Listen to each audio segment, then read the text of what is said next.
Hello guys, welcome back to my channel पिटी ब्लॉगिश। और मैं कुछ समय से यूट्यूब सर्च कर रहा हूँ तो मुझे सिर्फ एक ही टॉपिक से रिलेटेड वीडियोस मिल रहे हैं, जैसे कि why 2022 will be the worst year of all time, why 2022 is the mother of all bubbles, why 2022 will take all your money and burn it along with some monkeys. और monkeys यहाँ कैसे आप सोच रहे होंगे, तो अगर आपको पता नहीं है तो मंकीज और डॉगीज की लड़ाई चल रही है। तो 1 like is equals to 1 support for doggy army and 1 comment is equals to 1 support for monkey gang. Just to be fair, obviously. तो हम वीडियो से थोड़ा साइड ट्रैक हो गए हैं, तो वीडियो पे वापस आते हैं। तो मैंने सोचा भाई, अगर 2022 बबल ही होने वाला है भाई, तो समझ ही लेते हैं भाई बबल होता क्या है और उससे हमें क्या फ़र्क पड़ता है भाई, क्योंकि हम तो कुछ समझेंगे नहीं भाई जब तक हमें कुछ फ़र्क ना पड़े। तो चलिए आगे बढ़ते हैं। तो इससे पहले कि मैं वीडियो में आगे बढ़ूँ, मैं आपको बताना चाहता हूँ कि इस वीडियो में जो भी मैं इन्फॉर्मेशन देने वाला हूँ वो मेरी नहीं है, और क्योंकि मेरी इन्फॉर्मेशन ऑब्वियसली गलत हो सकती है। तो मैंने इस वीडियो के लिए जितनी भी रिसर्च की है वो बेस्ट आर्टिकल्स से की है और बेस्ट यूट्यूबर्स के वीडियोस से की है, जैसे कि मार्क टेबरी और ग्राहम स्टेफन। तो अगर आपको मुझे पकड़ना है तो आप मुझे ना पकड़े इन्फॉर्मेशन गलत होने की वजह से, आप पकड़ सकते हैं Graham Stephan, Mark Tilbury, Economic Times और द गार्जियन को। तो आगे बढ़ते हैं।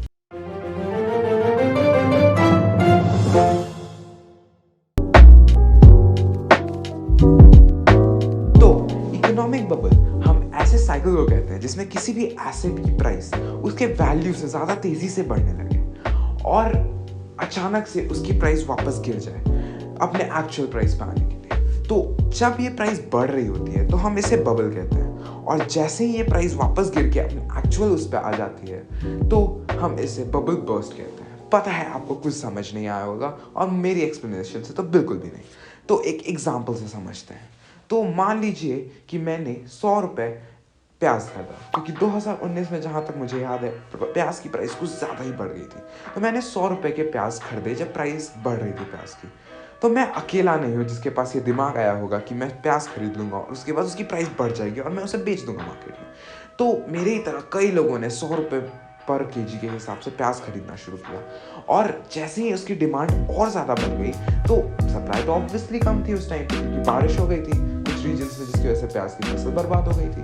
तो वो एक रीज़न था, और बहुत लोग मेरे ही तरफ बिजनेस के पॉइंट ऑफ व्यू से प्याज खरीदने लगे और मार्केट में डिमांड बढ़ गई, सप्लाई कम हो गई, प्राइस बहुत तेज़ी से बढ़ने लगी। मैंने सोचा वेट करता हूँ, सबने सोचा वेट करेंगे और प्राइस बढ़ेगी तो बेच देंगे।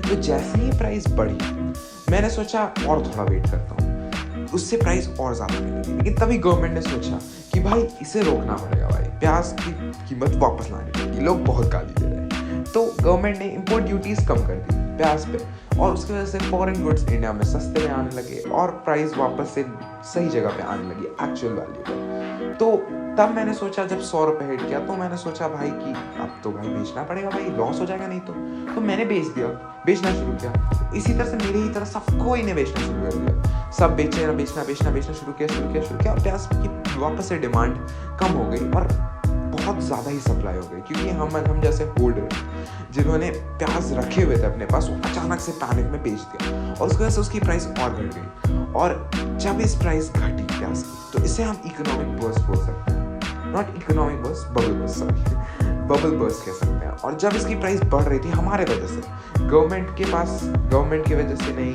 खराब फसल की वजह से नहीं, हमारे वजह से, क्योंकि हमने होल्ड किया हुआ था प्याज, उसे हम बबल कह सकते हैं। और जैसे ही इसकी प्राइस घटी इसे हम बबल बर्स्ट कह सकते हैं।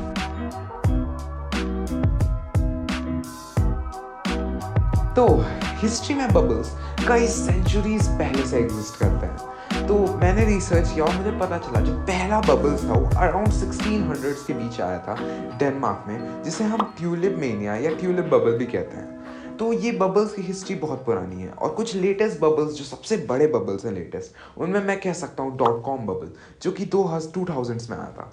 और यूएस हाउसिंग बबल को कोई कैसे ही भूल सकता है। यूएस हाउसिंग बबल 2007-8 के अराउंड आया था। और इसी तरह से हिस्ट्री में बबल्स कई बार आते हैं और कई बार हमारे पैसे को उड़ा के चले जाते हैं।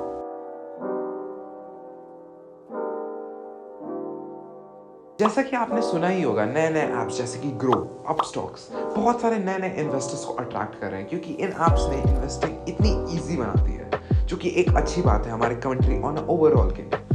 इतनी ईजी बना दी है कि ये it's like a betting game now. So नए नए इन्वेस्टर्स आ रहे हैं और ज़्यादातर लोग बॉदर भी नहीं करते हैं कि स्टॉक मार्केट आखिर होता क्या है उसके बारे में जानने में, या फिर कोई भी मार्केट, क्रिप्टो मार्केट, ब्लॉकचेन, जो भी हो, कोई बॉदर नहीं करता है। आप भी जानते हैं ऐसे लोग, हम हैं ऐसे लोग एक्चुअली में। सो ऐसा हो रहा है कि हम आ रहे हैं मार्केट में, हमारे जैसे लोग, और मार्केट में आके पैसे लगा रहे हैं, बट ये नहीं जानते कि किस चीज़ पे आके पैसे लगा रहे हैं। It's like a betting game, a gamble. तो जैसा कि आपको पता है, नया कैपिटल मार्केट में आने से इसे बस एक ब्लो चाहिए जिसकी वजह से मार्केट बस टूट सकता है।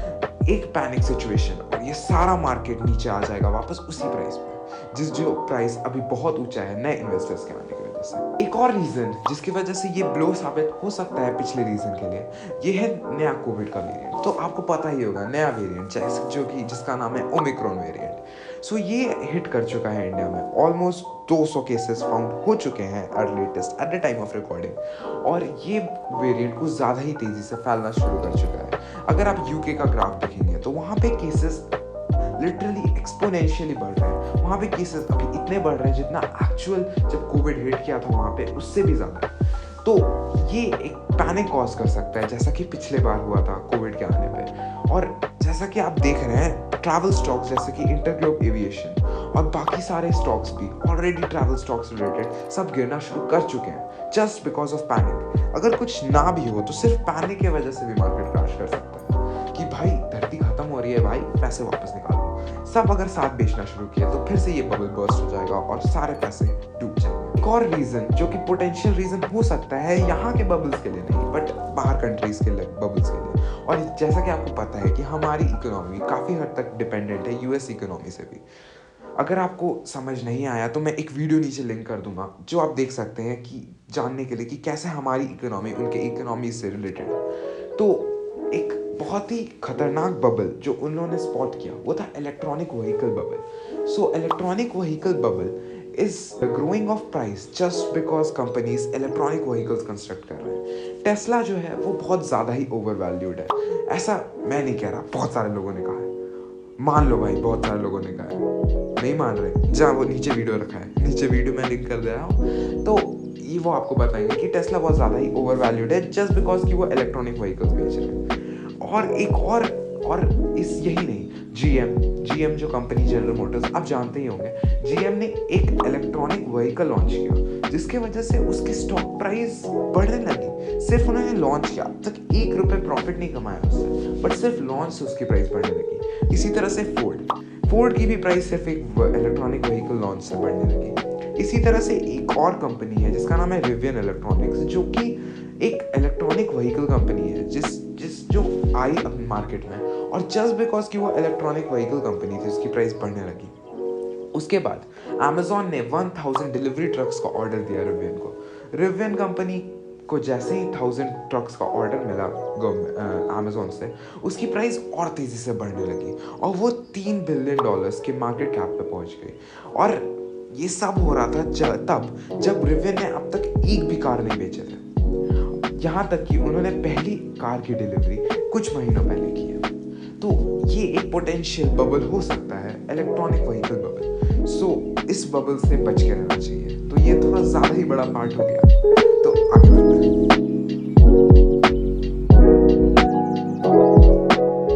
सो we are at the part जिसके लिए आप सब यहाँ वेट कर रहे हैं। So the main reason why we should care about the bubble is that the first reason is very obvious one. So पहला रीज़न सबसे obvious इसलिए है क्योंकि ये शेयर होल्डर्स के लिए है। जो मार्केट एक्चुअली कंपनी के शेयर होल्डर्स हैं उनके लिए बहुत ख़राब होगा, क्योंकि उनकी प्राइसेस गिर जाएंगे तो उनकी इन्वेस्टमेंट की कोई वैल्यू नहीं बचेगी मार्केट में, और वो फोर्स हो जाएंगे लॉस बचाने के लिए, सेल करने के लिए। तो ऐसा होगा फर्स्ट रीज़न। सेकेंड रीज़न कि कंपनी को जब प्राइस शेयर्स गिर जाएंगे, शेयर्स की प्राइस, तो कंपनी एडिक्वेट फंड्स नहीं अरेंज कर पाएगी अपने शेयर्स के सेल से, तो जिसकी वजह से उसे कॉस्ट कटिंग करनी पड़ेगी। कॉस्ट कटिंग करने के लिए वो अपने प्रोडक्ट्स की प्राइस बढ़ाएगी जो डायरेक्टली हम पे पड़ेगी, और जैसे ही वो प्रोडक्ट्स की कॉस्ट बढ़ाएगी उसके वजह से हमारे इनकम तो बढ़ नहीं रही भाई, तो कॉस्ट बढ़ेगी तो हम पे बहुत ही नेगेटिवली इफेक्ट कर सकता है। और थर्ड रीज़न इज़ दैट कि कॉस्ट कटिंग करने के लिए बड़े बड़े कंपनीज़ को एम्प्लॉयज़ को फायर करना पड़ेगा, जैसा कि आपने पिछले कोविड के वेव में भी देखा होगा कि कई सारे कंपनीज़ ने कई सारे एम्प्लॉयज़ को फायर किया था और कई कंपनीज़ बंद भी हुई थी उसी बीच।